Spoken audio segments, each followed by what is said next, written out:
Quand tu as un e-commerce, la priorité, c'est de rendre tes produits visibles en ligne pour pouvoir les vendre tout simplement. Et si c'est pas ton cas aujourd'hui, sache que tu n'es pas tout seul. Il y a plein de personnes, plein de sites, plein de e-commerce que je connais, que j'ai commencé à accompagner qui au départ n'avaient aucune visibilité sur leurs produits. Ce qui fait que forcément, ils ne pouvaient pas vendre. Et c'est comment avoir cette visibilité-là sur tes produits, que ce soit sur Google, les moteurs de recherche, ou que ce soit aujourd'hui en 2025, en 2026, en 2027, dans les IA, que je vais t'expliquer dans cette vidéo. Donc, sois bien attentif parce qu'il va y avoir des pépites qui sont, pour le moment, jamais sorties sur YouTube. Comment tu peux rendre visible tous tes produits. Allez, c'est parti. Mais juste avant, si tu ne me connais pas et si tu es nouveau sur la chaîne, moi c'est Quentin, alias QSO sur les réseaux, et j'ai un seul objectif qui est d'aider totalement gratuitement tous les entrepreneurs à être visibles sur le long terme. Et ça passe par tout le contenu gratuit que je produis, que ce soit sur Instagram, TikTok, Facebook, YouTube, avec ma newsletter aussi. J'essaie de te partager au maximum toutes les connaissances que j'ai, toutes les stratégies que moi-même je mets en place sur mes clients premium pour que tu puisses prendre les mêmes actions et commencer à être visible, à assurer ta visibilité sur le long terme et assurer la pérennité de ton business. C'est vraiment ça l'objectif final. On perd pas plus de temps, on est parti. Mais juste avant, si tu aimes toute la valeur que je partage et si tu veux remercier tout le contenu que je produis au fur et à mesure totalement gratuitement, n'hésite pas à liker, à t'abonner, à mettre la petite cloche. C'est ce qui me permet de continuer à faire ça, même si c'est aussi ma passion, je dois bien l'avouer. Allez, on est parti, je te montre la stratégie que tu peux copier-coller pour ton business, pour ton e-commerce, pour rendre tes produits totalement visibles. Ce qu'on va faire pour que ce soit le plus quali possible, c'est qu'on va décortiquer la vidéo en 4 étapes. La première, ça va être une structure de page produit. La deuxième, ça va être le contenu d'une page produit. La troisième, ça va être sur toute la partie compréhension des produits par Google, les moteurs de recherche et les IA. Et la quatrième, ça va être sur l'autorité de tes pages produits, comment les faire ranker finalement dans ces IA, dans ces moteurs de recherche. On est parti. La première étape, donc, ça va être la structure. La structure d'une bonne page produit, c'est important de l'avoir en tête. Et pour un e-commerce, il va y avoir quand même des sections à respecter pour qu'en fait, la compréhension des algos, que ce soit moteur de recherche, que ce soit IA, soit simple, mais aussi pour améliorer l'engagement des utilisateurs sur ta fiche produit, pour améliorer le référencement au fur et à mesure. Donc, merci à Matt de Sousa qui a mis ça sur Twitter. Et en fait, c'est la structure parfaite d'une page produit. Ça inclut donc le logo, tu vois, il y a quelques différentes alternatives. Tu peux le mettre au milieu, tu peux le mettre à gauche, c'est pas très important. Là, c'est sur une version mobile parce qu'aujourd'hui, c'est quand même mobile first. Donc, le mobile, on va avoir l'image du produit, donc une image qui met bien en avant le produit. Et là, toujours la possibilité d'avoir 2, 3, 4, 5 autres médias de l'image. Donc, potentiellement, on imagine de la vidéo rotative autour du produit. Ça, tu peux le faire avec des IA comme Flare AI, ça marche super bien. Ensuite, d'avoir d'autres images donc contextualisées. Pareil, tu peux mettre des contextes, des backgrounds dans Flare AI, ça marche super bien. Ensuite, tu vas avoir une section Product Title, donc avec le rating. Super important d'avoir les avis sur tes produits. Toujours avoir des avis produits.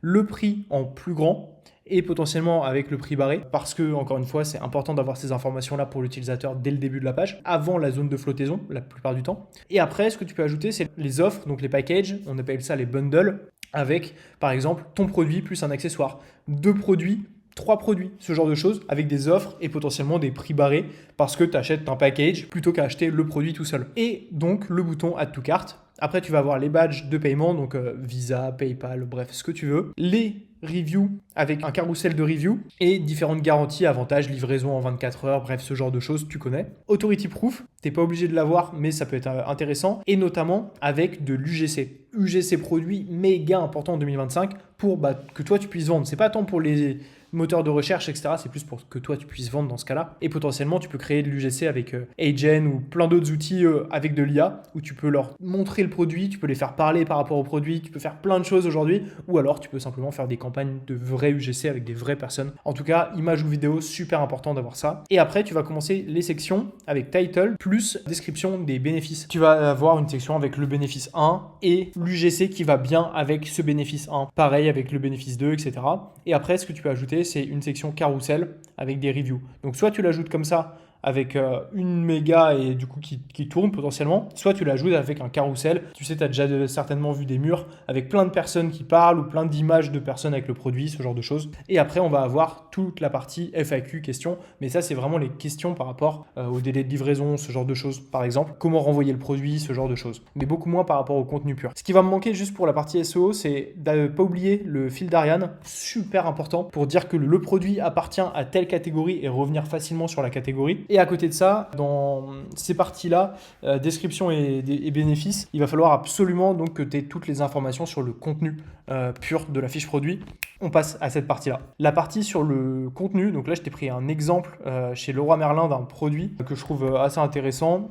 En gros, donc on a bien le fil d'Ariane, donc on sait que la scie sauteuse, elle appartient à scie sauteuse, à scie électrique portative, à outillage électroportatif, etc., etc. On retrouve bien les avis, le prix. Là, on peut avoir donc, c'est un peu comme le fonctionnement du bundle, etc. Et donc quantité, panier, ajouter aux favoris, ce genre d'infos. Là, on retrouve bien l'image, donc que tu peux faire tourner avec des mises en situation, etc. C'est super intéressant. Là, donc, on va avoir les descriptions et bénéfices. Et après, donc là, ils ont fait les bundles. En gros, tu peux avoir les deux produits, tu vois, pour un peu moins cher que ce qui était prévu, plus les accessoires, etc. Bon, la page respecte pas exactement la structure. Sur le cas de Leroy Merlin, c'est un peu différent. Ils ont énormément de produits. Eux, dans leur cas, ils essayent de faire des plus gros paniers, bref. Mais dans ton cas, déjà, suis ce que je viens de te montrer là avec cette structure-là. Ça va faire du très bon taf. Et du coup, sur la partie contenu, ce qui va me falloir absolument, c'est les caractéristiques, tu vois, avec un maximum de détails sur ton produit. Pourquoi c'est un bon produit? Tu vois, là, il y a des garanties, il y a ce genre de choses où tu as toutes les infos. On va avoir la puissance, la capacité pendulaire, bouton sifflerie, bref, toutes les informations qui peuvent permettre à quelqu'un qui veut acheter le produit de pas avoir besoin d'aller chercher d'autres infos ailleurs. Tu as toutes les infos sur ta page produit directement. Super important. Document. Donc là, on va avoir manuel d'instruction, vue éclatée du produit. Bref, tu as d'autres choses. La vue éclatée, d'ailleurs, on pourrait ne pas l'avoir en PDF, mais potentiellement avoir un espèce de widget qui montre de ça. Et ça, tu peux le faire facilement avec de l'IA. Ensuite, fiche produit relative aux qualités et caractéristiques. Donc, pareil, encore plein d'informations sur le produit. Éléments de conformité du produit. Donc là, tu as une URL, tu as une adresse, bref. Et reprise de votre ancien produit si tu as besoin. Donc, il y a toutes les informations qui concernent ce produit. Au final, un utilisateur qui arrive sur cette page, il a toutes les infos directes. Donc ça, c'est vraiment top. Ce que tu pourrais ajouter et imaginer ajouter, c'est potentiellement un comparatif. Après, ça se passe bien sur les pages collection. Et d'ailleurs, on va y venir. Hop, je voulais revenir sur celle-ci. Sur scie sauteuse, en fait, là, tu vas avoir un contenu. Et donc, on est dans la deuxième partie, le contenu. Super intéressant, que ce soit pour référencer dans les moteurs de recherche ou dans les IA, avoir des guides. Avoir des guides par rapport au produit, c'est super, super important. Parce que ça montre ton expertise aux yeux de Google, aux yeux des IA, sur ta niche, sur ta thématique. Et ça, c'est pas négligeable. En gros, là, on va avoir un guide d'achat, comment choisir sa scie sauteuse. Et après, tu vois, si on reprend le fil d'Ariane, tu vas aussi l'avoir pour comment choisir sa scie électrique portative, comment choisir son outillage électroportatif, etc., etc. Et en fait, en fonction, tu auras des critères différents parce qu'il faudra que tu affines. Et tu vois, donc on va avoir quelle puissance, choisir une scie, c'est quoi les critères qu'on veut, à quoi sert le mouvement pendulaire, les options de confort, Et en fait, au fur et à mesure, tu vois, ça va ramener vers des sous-catégories avec des liens, ou alors on va amener vers un autre article, un autre guide, ou alors, tu vois, au fur et à mesure qu'on avance dans l'article, qu'on voit les critères un à un, eh bien, on va avoir la sélection des produits par rapport à ce guide. Et ce que tu pourrais ajouter et qui manque un petit peu, je trouve, dans ce guide d'achat de Leroy Merlin, c'est du tableau comparatif. Tu vas montrer un critère, quelle puissance choisir pour votre scie sauteuse. Tac, tac, tac, tu donnes des informations. Et après, bon, là, ils l'ont fait comme ça, tu vois, avec des URL, etc. Mais en fait, tu fais un tableau de données super simple à comprendre. Si vous avez un besoin, tac, tac, tac, chez vous pour ça, hop, il vous faut ce produit-là, et tu mets une image, etc., etc. Et tu fais des tableaux. Et ça, ce sera vachement pertinent, que ce soit pour l'utilisateur ou que ce soit pour les moteurs de recherche, pour les IA. Super simple. Ça, c'est pour la partie purement contenu, pour le référencement des produits. Maintenant, on va passer à un autre élément. Donc, si on reprend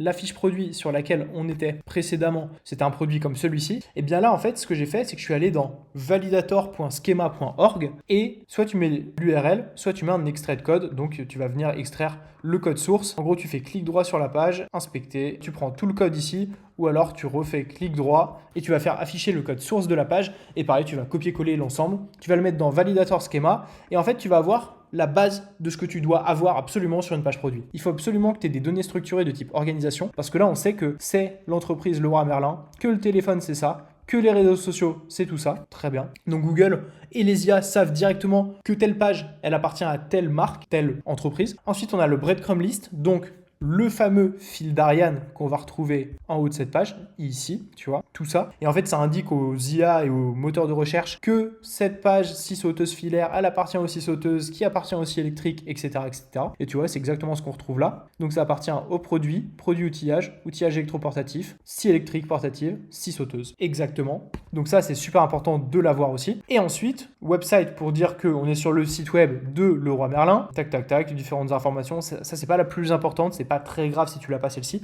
Par contre, la plus importante, pour que ton produit se référence dans les IA, dans Google, dans Bing, c'est la donnée structurée de type product. Et là, tu vas venir mettre le maximum d'informations que tu peux avoir sur ton produit. Le GTIN, l'image, le name, la description, le SKU, les offres, donc avec le pricing, est-ce que c'est out of stock ou est-ce qu'il y en a au stock, l'URL de ta page produit, super important, et l'aggregate rating avec les données structurées de type avis. En fait, quels sont les avis sur cette page? Et en fait, ça te permet d'arriver dans Google. Donc là, tu vois, si je tape ça dans Google, et là, tu vois 4,3, 370. Ouais, tu vois, c'est pas exactement la même scie sauteuse que j'ai pris, mais en tout cas, c'est exactement comme ça que tu obtiens ça. Et tu vois, out of stock, ça m'est épuisé. Le pricing, ça met le pricing. Tu vois, donc là, c'est pas le même produit, mais 24,9. Etc., etc. Et du coup, tu vois, tu as même la brand. Et du coup, là, c'est d'extérieur, la brand du produit. Et en fait, Google et les IA vont venir récupérer toutes ces informations de données structurées parce que pour eux, c'est beaucoup plus simple de comprendre ce fichier JSON plutôt que de comprendre toute ta page web avec de l'UX, de l'UI, un peu tout, des images, tout ce que tu veux. Et en fait, il va se baser là-dessus et il va dire, OK, bah là, j'ai une scie Dexter qui est notée 4,45 avec 11 avis. Le prix, c'est ça. Il n'y en a plus en stock. Ok, la description, c'est tout ça. Ok, bah j'en parle ou j'en parle pas par rapport à la recherche de l'utilisateur. C'est super, super important. C'est primordial en fait si tu veux te positionner, référencer et être visible avec tes produits dans Google, dans Merchant Center et dans les IA. Il faut absolument que tu aies des données structurées de type produit comme ça. Obligatoire. Donc tu peux utiliser cet outil gratuit, validator.schema.org, pour mettre les URL de tes pages produits et voir si tu l'as ou pas. Si tu l'as pas, il y a plein de plugins qui le font, que ce soit sur Shopify, sur WordPress, etc. Tu peux demander à des développeurs aussi. Tu peux demander à l'IA tout simplement. Tu peux même juste demander à l'IA, à ChatGPT de te le faire, de reprendre ça, de te faire ton fichier JSON, de te faire ton petit bout de code que tu vas venir ajouter en haut de ta page et ça marchera très bien. En tout cas, c'est vraiment primordial d'avoir ça. Et on va passer à la quatrième et dernière partie, la plus importante après cette partie des données structurées, c'est en fait de faire parler de ton produit dans des classements comme étant le meilleur produit. Et je t'ai pris encore une fois un exemple. Là, j'ai tapé meilleur way et en fait, quand tu vas aller parler avec ChatGPT, etc., tu vas pas taper way. Tu vas taper quelle est la meilleure way, par exemple. Parce que c'est un assistant, donc tu viens lui poser des vraies questions. Et là, en fait, lui, il va aller scroller Google, etc. Il va voir meilleure way, non. Et il va voir potentiellement que la way Nutri-Muscle, elle est citée plusieurs fois. Là, par exemple, top 1, qu'est-ce qu'on a? Whey Isolate Native NutriPure. C'était NutriPure. Je me suis trompé. Et là, en fait, eh bien, NutriPure, s'il est cité souvent dans des classements de ce type-là, sur meilleur whey, etc., si le deuxième résultat, les 5 meilleurs whey, il cite NutriPure. On ne va pas l'avoir ici, c'est Nutri-Muscle. Mais celui-ci, peut-être qu'il parle de la meilleure whey et qu'il met NutriPure dedans, tu vois. Eh bien, au fur et à mesure, plus tu vas avoir d'occurrences, c'est ce que je disais, d'occurrences de sites web qui parlent du tien et qui te classent dans des classements meilleur way, meilleur produit, meilleure agence, meilleure marque pour ça, pour ci, pour ça, plus tu vas te référencer dans les IA par rapport à ces sujets-là. Donc en fait, toi, ce qu'il faut que tu fasses, c'est que tu achètes tout simplement des backlinks, des articles qui parlent de toi et qui font des classements, qui font des tops. Ok, quelle est la meilleure way? Eh bien, il faut qu'il y ait 5, 10, 20, 30, 50 articles. Meilleur whey, meilleure marque pour la whey, meilleur whey protéine, meilleur whey pas cher, meilleur whey gainer,